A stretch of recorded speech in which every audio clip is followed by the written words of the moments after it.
नमस्कार। आकाशवाणी से प्रस्तुत है समाचार प्रभात।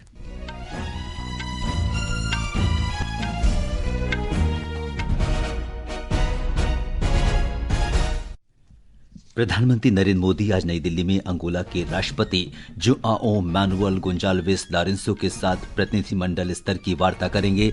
दोनों देशों के बीच कई समझौतों पर हस्ताक्षर होने की संभावना। केंद्रीय सूचना एवं प्रसारण राज्य मंत्री डॉक्टर एल मुरुगन मुंबई में वेव्स सम्मेलन में भारत की लाइव इवेंट अर्थव्यवस्था पर श्वेत पत्र जारी करेंगे। वित्त वर्ष 2024-25 में भारत का कुल निर्यात लगभग 8 खरब 25 अरब डॉलर के सर्वकालिक उच्च स्तर पर। भारतीय वायुसेना ने उत्तर प्रदेश में गंगा एक्सप्रेसवे पर बड़ा अभ्यास किया। वायुसेना ने आपातकालीन उड़ान क्षमता का प्रदर्शन किया। ऑस्ट्रेलिया में नई संसद के चुनाव के लिए मतदान जारी। और आईपीएल क्रिकेट में अहमदाबाद में गुजरात टाइटंस ने सनराइजर्स हैदराबाद को 38 रन से हराया। समाचार प्रभात के साथ मैं सिद्धार्थ सिंह। प्रधानमंत्री नरेंद्र मोदी आज नई दिल्ली में अंगोला के राष्ट्रपति जोआओ मैनुअल गोंजाल्वेस लॉरेंसो के साथ प्रतिनिधिमंडल स्तर की वार्ता करेंगे। विभिन्न क्षेत्रों में द्विपक्षीय सहयोग बढ़ाने की बातचीत के दौरान दोनों देशों के बीच कई समझौतों पर हस्ताक्षर होने की उम्मीद है। हमारे संवाददाता ने बताया कि अंगोला के राष्ट्रपति भारत की 3 दिन की यात्रा पर कल नई दिल्ली पहुंचे थे। अंगोला के राष्ट्रपति का आज सुबह राष्ट्रपति भवन के प्रांगण में रस्मी स्वागत किया जाएगा। वे राष्ट्रपति द्रौपदी मुर्मू के साथ वार्ता करेंगे। विदेश मंत्री सुब्रमण्यम जयशंकर और स्वास्थ्य मंत्री जगत प्रकाश नड्डा राष्ट्रपति लोरेंसो से मुलाकात करेंगे। अंगोला के किसी राष्ट्रपति की भारत यात्रा 38 वर्षों के बाद हो रही है। राष्ट्रपति लोरेंसो कल नई दिल्ली में एक व्यापार कार्यक्रम में भी शामिल होंगे, जिसका उद्देश्य दोनों देशों के बीच निवेश और वाणिज्यिक संबंधों को बढ़ावा देना है। दोनों देशों के बीच द्विपक्षीय व्यापार वर्ष 2023-24 के दौरान 4 अरब डॉलर से अधिक पहुंच गया है। विकास भागीदारी, क्षमता निर्माण सहयोग और रक्षा संबंध भी बढ़ रहे हैं। दोनों देश संयुक्त राष्ट्र सहित कई मंचों पर एक दूसरे की उम्मीदवारी का समर्थन करते हैं। अनुपम मिश्र, आकाशवाणी समाचार, दिल्ली। राष्ट्रपति द्रौपदी मुर्मू आज नई दिल्ली में पहले राष्ट्रीय मध्यस्थता सम्मेलन का उद्घाटन करेंगी। सर्वोच्च न्यायालय के प्रधान न्यायाधीश न्यायमूर्ति संजीव खन्ना और केंद्रीय कानून और न्याय मंत्री अर्जुन राम मेघवाल भी सम्मेलन को संबोधित करेंगे। कानून और न्याय मंत्रालय के सहयोग से अटॉर्नी जनरल कार्यालय इस कार्यक्रम का आयोजन कर रहा है। अटॉर्नी जनरल आर वेंकट रमणी ने कहा कि इस सम्मेलन में बड़ी संख्या में मध्यस्थ और मध्यस्थ संस्थान एक साथ आएंगे ताकि वे मध्यस्थता प्रक्रिया पर चर्चा कर सकें और श्रेष्ठ परंपराओं को साझा कर सकें। कानून और न्याय मंत्रालय में संयुक्त सचिव अजय अरोड़ा ने कहा कि इस कार्यक्रम का उद्देश्य अदालतों में लंबित मामलों को कम करने के लिए वादी को मध्यस्थता प्रक्रिया का पालन करने के लिए प्रेरित करना है। गृह मंत्री अमित शाह ने कहा है कि स्वापक नियंत्रण ब्यूरो एनसीबी की अमृतसर इकाई ने 4 राज्यों में 4 महीने की लंबी कार्रवाई के बाद नशीली दवाइयों की तस्करी करने वाले गिरोह का भंडाफोड़ किया है। इस कार्रवाई में 547 करोड़ रुपए की कीमत की नशीली दवाइयां जब्त की गईं और 15 लोगों को गिरफ्तार किया गया। श्री अमित शाह ने सोशल मीडिया पोस्ट में एनसीबी को बधाई देते हुए कहा कि भारत नशीली दवाइयों की तस्करी पर तेजी से नकेल कस रहा है। अब खबरें मुंबई में चल रहे world audio visual and entertainment summit waves से।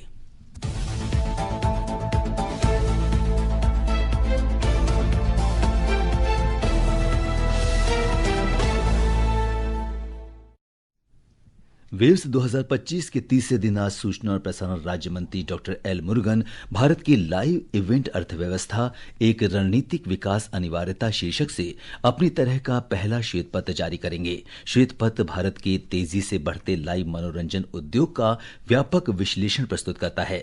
इस अवसर पर मीडिया और मनोरंजन क्षेत्र 2024-25 पर सांख्यिकी पुस्तिका भी जारी की जाएगी। सम्मेलन में आज सामुदायिक रेडियो पर राष्ट्रीय सम्मेलन भी होगा। ये सामुदायिक रेडियो केंद्रों को एक दूसरे से जुड़ने, सीखने और सर्वोत्तम परंपराओं को साझा करने के लिए एक मंच भी प्रदान करेगा।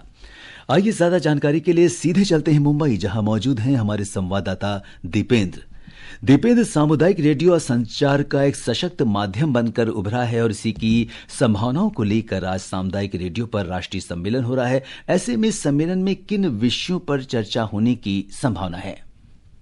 इस सम्मेलन का उद्देश्य भारत में सामुदायिक रेडियो में नवाचार के माध्यम से इसकी प्रभावशीलता को और मजबूत करना है। केंद्र सरकार का लक्ष्य हर जिले में एक सामुदायिक रेडियो खोलना है। सम्मेलन के दौरान कई सत्र होंगे जिसमें सामुदायिक रेडियो की बदलती भूमिका पर कई वरिष्ठ लोग अपने विचार साझा करेंगे। देश भर के 400 से अधिक कम्युनिटी रेडियो स्टेशनों के प्रतिनिधि इसमें भाग लेंगे। सम्मेलन के दौरान 10वें राष्ट्रीय सामुदायिक रेडियो पुरस्कार प्रदान किया जाएगा, जिसमें 12 उत्कृष्ट कम्युनिटी रेडियो स्टेशनों को उनकी सेवा और समुदाय में उल्लेखनीय योगदान के लिए सम्मानित किया जाएगा। जी सिद्धार्थ। दीपेंद्र, वेव्स सम्मेलन के तीसरे दिन आज कौन कौन से प्रमुख कार्यक्रम होने वाले हैं? इस सम्मेलन के तीसरे दिन आज भी मनोरंजन जगत, खेल जगत और उद्योग जगत की कई प्रमुख हस्तियां विभिन्न सत्रों में भाग लेंगे। इनमें प्रमुख रूप से फिल्म अभिनेता अनिल कपूर, क्रिकेटर अनिल कुंबले, जियो स्टार के वाइस चेयरमैन उदय शंकर और नेटफ्लिक्स के सीईओ टेड सैंडोज शामिल हैं। इसके अलावा द आर्ट ऑफ एक्टिंग सत्र को आमिर खान संबोधित करेंगे। वहीं शाम के समय लोक गायिका ईला अरुण, भोजपुरी गायिका मालिनी अवस्थी के साथ साथ मलेशिया, मेक्सिको और इंडोनेशिया के कलाकार भी अपनी प्रस्तुति देंगे। सिद्धार्थ। दीपेंद्र, इस जानकारी के लिए आपका बहुत बहुत धन्यवाद। इससे पहले वेव्स सम्मेलन में कल क्रिएट इन इंडिया चैलेंज का पहला सत्र संपन्न हो गया। इसके अंतर्गत 32 अलग अलग प्रतियोगिताओं के विजेताओं को सम्मानित किया गया। प्रतियोगिता में जीतने वाले एक प्रतिभागी रोहित शुक्ला ने आकाशवाणी के साथ बातचीत में अपने अनुभव साझा किए। पूरी कहानी राजा मेदिनी राय और औरंगजेब के सेनापति दाऊद खान के युद्ध पे आधारित है। पूरी कहानी को हमने सोहराई पेंटिंग स्टाइल में दिखाया है, जिसे पूरी ज्यूरी ने और दर्शकों ने काफ़ी सराहा और इसे प्रथम पुरस्कार से सम्मानित कर हम सभी पलामू वासियों को गौरवान्वित होने का मौका दिया है। सूचना और प्रसारण मंत्री अश्विनी वैष्णव ने इसे ऐतिहासिक पल बताते हुए कहा कि इस पहल के साथ निर्माता नए अवसरों की दुनिया में कदम रख रहे हैं। यंग क्रिएटर्स को एक अपॉर्चुनिटी मिली है अपना टैलेंट दिखाने के लिए। वेव्स के माध्यम से world audio visual entertainment summit एक अच्छी शुरुआत हुई है, जिससे कि मीडिया और एंटरटेनमेंट के जगत में एक ये बड़ा बेंचमार्क बनेगा। दुनिया भर से इंटरेस्ट है, नौजवानों में खासकर बहुत इंटरेस्ट है। ग्लोबल मीडिया डायलॉग भी हुआ, उसमें एक डिक्लेरेशन भी सभी ने अडॉप्ट किया है और सबने इस कंस्ट्रक्टिव प्रोसेस को सराहना की है। ये समाचार आकाशवाणी से प्रसारित किए जा रहे हैं। ताज़ा समाचार जानने के लिए आप हमारे social media handle @AIR news Hindi को फॉलो कर सकते हैं। समाचार प्रभात में आपका फिर स्वागत है। भारतीय रिजर्व बैंक के नवीनतम आंकड़ों के अनुसार वित्त वर्ष 2024-25 में भारत का कुल निर्यात लगभग 8 खरब 25 अरब डॉलर के अब तक के उच्च स्तर पर पहुंच गया है। पिछले वर्ष के 7 खरब 78 अरब डॉलर के निर्यात की तुलना में 6.01% की वृद्धि हुई है। सेवा निर्यात 13.6% बढ़कर 3 खरब 87 अरब डॉलर से अधिक पहुंच गया है।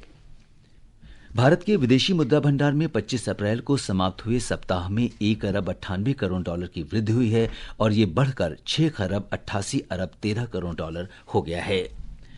भारतीय वायुसेना ने कल उत्तर प्रदेश के शाहजहांपुर जिले में गंगा एक्सप्रेसवे पर 3.5 किलोमीटर लंबी हवाई पट्टी पर एक बड़ा अभ्यास किया। इसमें वायुसेना ने अपनी उड़ान क्षमता का उत्कृष्ट प्रदर्शन किया।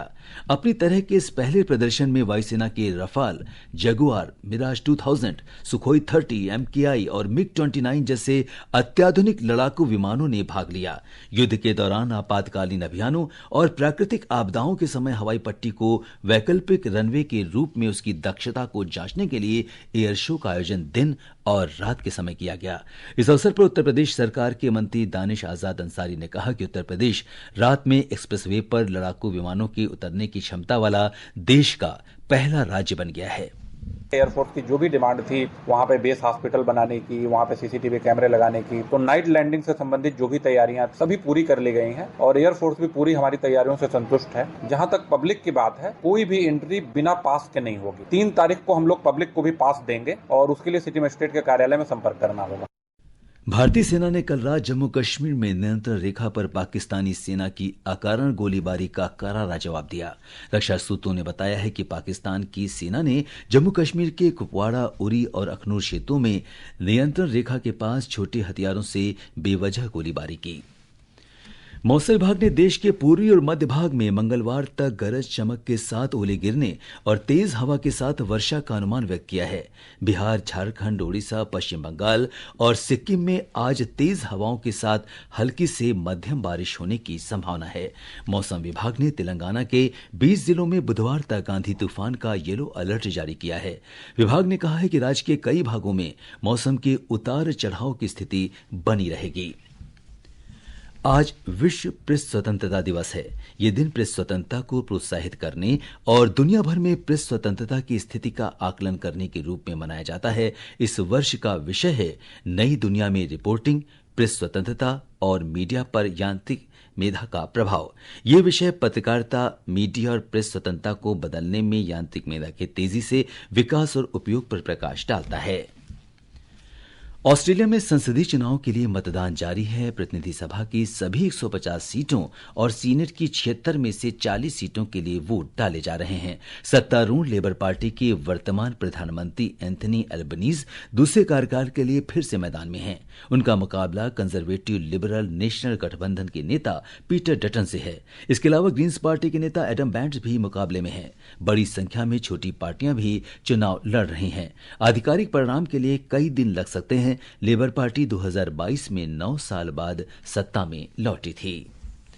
आईपीएल क्रिकेट में कल रात अहमदाबाद में गुजरात टाइटंस ने सनराइजर्स हैदराबाद को 38 रन से हरा दिया। गुजरात ने पहले बल्लेबाजी करते हुए 6 विकेट पर 224 रन बनाए। जवाब में हैदराबाद की टीम 6 विकेट पर 186 रन ही बना सकी। प्रतियोगिता में आज बेंगलुरु में रॉयल चैलेंजर्स बेंगलुरु का सामना चेन्नई सुपर किंग्स से होगा। यह मैच शाम 7:30 बजे से खेला जाएगा। भुवनेश्वर में Kalinga super cup football tournament के फाइनल में आज फुटबॉल क्लब गोवा का सामना जमशेदपुर एफसी से होगा। मैच शाम 7:30 बजे से खेला जाएगा। मैच का विजेता वर्ष 2025-26 एएफसी चैंपियन लीग 2 के प्रारंभिक दौर में भी जगह बना लेगा। भारतीय महिला हॉकी टीम ऑस्ट्रेलिया के साथ आज पर्थ में 3 मैचों की श्रृंखला का दूसरा मैच खेलेगी। भारत ने इस दौरे में अभी तक एक भी मैच नहीं जीता है। अगले वर्ष होने वाले विश्व कप और इस साल के अंत में यूरोप में होने वाले एफआईएच हॉकी प्रो लीग को ध्यान में रखते हुए भारतीय टीम नए संयोजन और रणनीति भी आजमा रही है। ये समाचार हमारी वेबसाइट www.newsonair.gov.in और हमारे news on AIR mobile app पर भी उपलब्ध हैं। अब आज के समाचार पत्रों की सुर्खियों के साथ हैं फरहत नाज। धन्यवाद सिद्धार्थ। पहलगाम आतंकी हमले पर अमेरिका के उपराष्ट्रपति जेडी वेंस की पाकिस्तान को लेकर टिप्पणी को कई अखबारों ने विस्तार से दिया है। दैनिक ट्रिब्यून लिखता है, अमेरिकी उपराष्ट्रपति ने कहा आतंकियों को पकड़ने के लिए भारत से सहयोग करे पाक। हिंदुस्तान ने इस खबर को अपनी सुर्खी बनाते हुए लिखा है, आतंकियों के सफाई में पाकिस्तान मदद करे। उत्तर प्रदेश के शाहजहांपुर में गंगा एक्सप्रेसवे पर वायुसेना के विमानों के प्रदर्शन पर देशबंधु ने सुर्खी दी है, राफेल जगुआर ने दिखाई ताकत। नवभारत टाइम्स लिखता है, एक्सप्रेसवे से रणभूमि की तैयारी और यहां से रात में भी जेट उड़ान भर सकते हैं। केदारनाथ धाम के कपाट कल खुलने की खबर को लगभग सभी अखबारों ने विस्तार से सचित्र प्रकाशित किया है। हरिभूमि की सुर्खी है, कपाट खुलते ही हर हर महादेव के जयकारों से गूंज उठी घाटी। हेलीकॉप्टर से पुष्प वर्षा। मंदिर को 108 क्विंटल फूल मालाओं से सजाया गया। दैनिक भास्कर लिखता है, केदारनाथ में रिकॉर्ड पहले दिन 30,000 श्रद्धालु पहुंचे। दर्शनार्थियों की ये अब तक की सर्वाधिक संख्या। विश्व प्रेस स्वतंत्रता दिवस के मौके पर प्रेस की जिम्मेदारी को विभिन्न समाचार पत्रों ने विस्तार से दिया है। राजस्थान पत्रिका स्वतंत्र पत्रकारिता की नई चुनौती को पहचाने शीर्षक से लिखता है, सोशल मीडिया के दौर में फेक न्यूज और भ्रामक सूचनाओं का विस्फोट। दैनिक भास्कर की सुर्खी है, पत्रकारिता जहां जाती है उसका सच वहीं महकने लगता है। पत्रकारिता की स्वतंत्रता का कोई दिन निश्चिंत नहीं है, ये हमेशा से स्वतंत्र ही रही है और आगे भी रहेगी। धन्यवाद फरहत। अंत में मुख्य समाचार एक बार फिर। प्रधानमंत्री नरेंद्र मोदी आज नई दिल्ली में अंगोला के राष्ट्रपति जोआओ मैनुअल गोंजाल्वेस लॉरेंसो के साथ प्रतिनिधिमंडल स्तर की वार्ता करेंगे। दोनों देशों के बीच कई समझौतों पर हस्ताक्षर होने की संभावना। केंद्रीय सूचना एवं प्रसारण राज्य मंत्री डॉक्टर एल मुरुगन मुंबई में वेव्स सम्मेलन में भारत की लाइव इवेंट अर्थव्यवस्था पर श्वेत पत्र जारी करेंगे। वित्त वर्ष 2024-25 में भारत का कुल निर्यात लगभग 8 खरब 25 अरब डॉलर के सर्वकालिक उच्च स्तर पर। भारतीय वायुसेना ने उत्तर प्रदेश में गंगा एक्सप्रेसवे पर बड़ा अभ्यास किया। वायुसेना ने आपातकालीन उड़ान क्षमता का प्रदर्शन किया। ऑस्ट्रेलिया में नई संसद के चुनाव के लिए मतदान जारी और आईपीएल क्रिकेट में अहमदाबाद में गुजरात टाइटंस ने सनराइजर्स हैदराबाद को 38 रन से हराया। इसके साथ ही समाचार प्रभात का ये अंक समाप्त हुआ। नमस्कार।